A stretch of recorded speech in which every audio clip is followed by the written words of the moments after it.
estrogênio. O estrogênio, na verdade, é um termo utilizado para definir um grupo de hormônios esteroides com 18 carbonos, que são secretados principalmente pelos ovários e em menor quantidade pelas adrenais.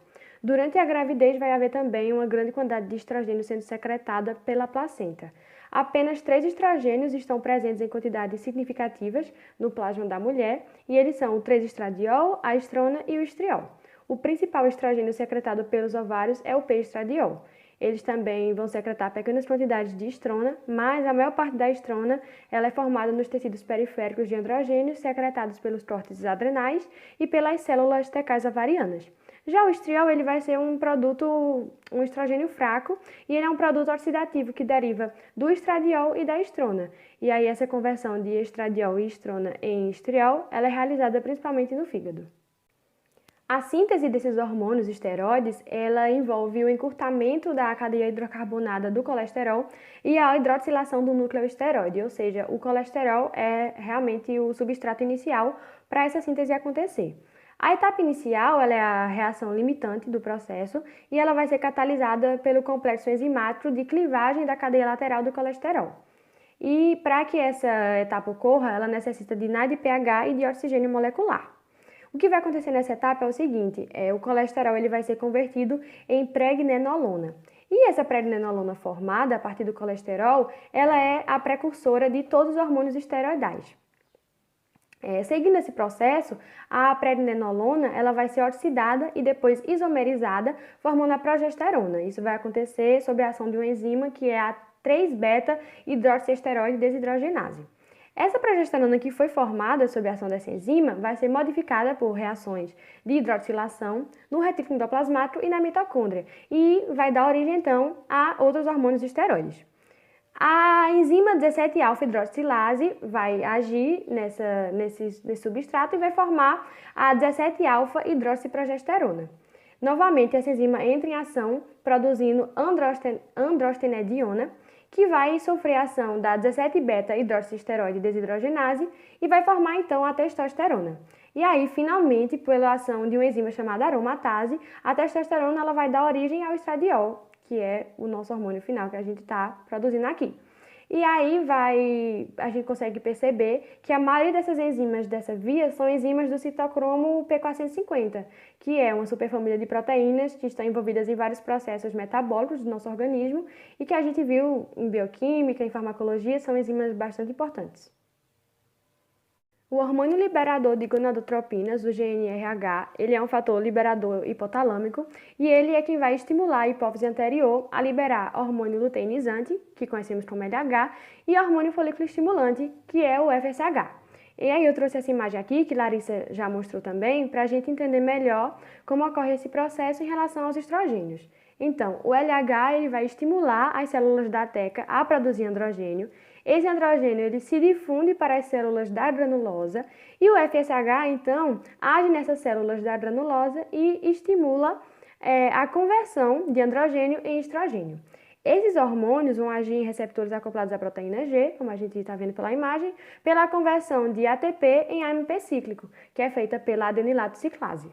Devido à hidrofobicidade dos estrogênios, eles são transportados no sangue por meio de proteínas plasmáticas, né? São proteínas plasmáticas que vão transportar eles do seu sítio de síntese até o seu local de ação. O estrogênio ele pode ser transportado principalmente pela albumina, que na verdade é um transportador inespecífico, ou seja, ela não é específica do estrogênio, mas o estrogênio também vai poder ser transportado por globulinas de ligação específicas a estrogênio, que é o caso, por exemplo, da globulina ligadora de hormônios sexuais.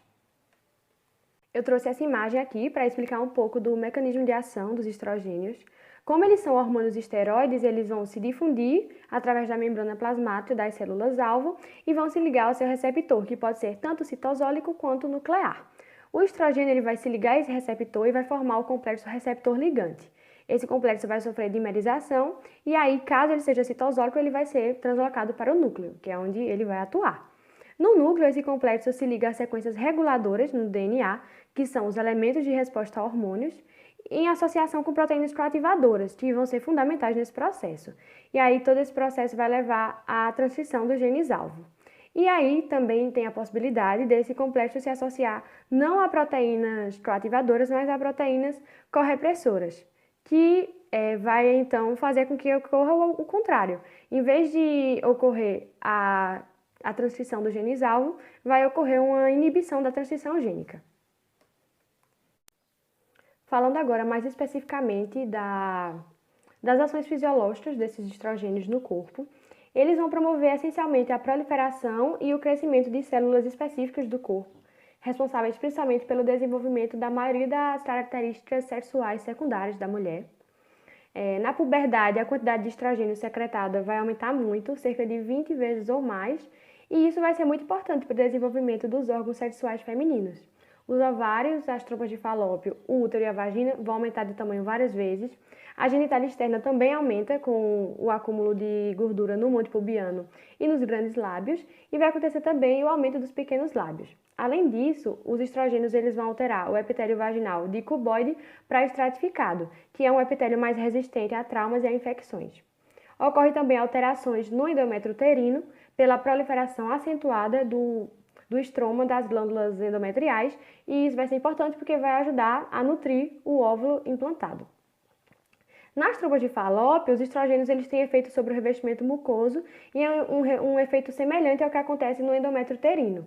Eles vão estimular a proliferação dos tecidos glandulares, vão provocar o aumento do número das células epiteliais ciliadas, que revestem a trompa, e além disso eles vão intensificar a atividade dos cílios desse epitélio ciliar. E por que isso é importante? Porque esses cílios eles batem na direção do útero e por isso eles ajudam a propelir o órgão fertilizado.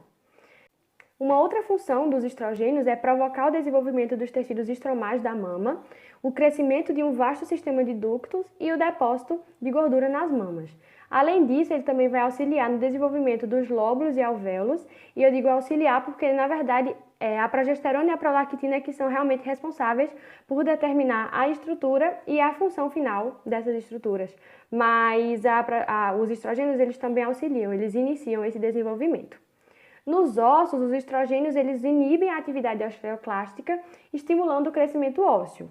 E aí, por que isso acontece? Parte desse efeito ele vai acontecer graças à estimulação de osteoprotegerina, que é um fator inibitório, é uma citocina, que ela inibe a reabsorção óssea. Além disso, no esqueleto, os estrogênios causam também união das epífises com a haste dos ossos longos. E aí, uma observação aqui é que a osteoporose ela pode acontecer por deficiência de estrogênio devido a uma maior atividade osteoclástica nos ossos, a diminuição da matriz óssea e um menor depósito de cálcio e fosfato ósseos.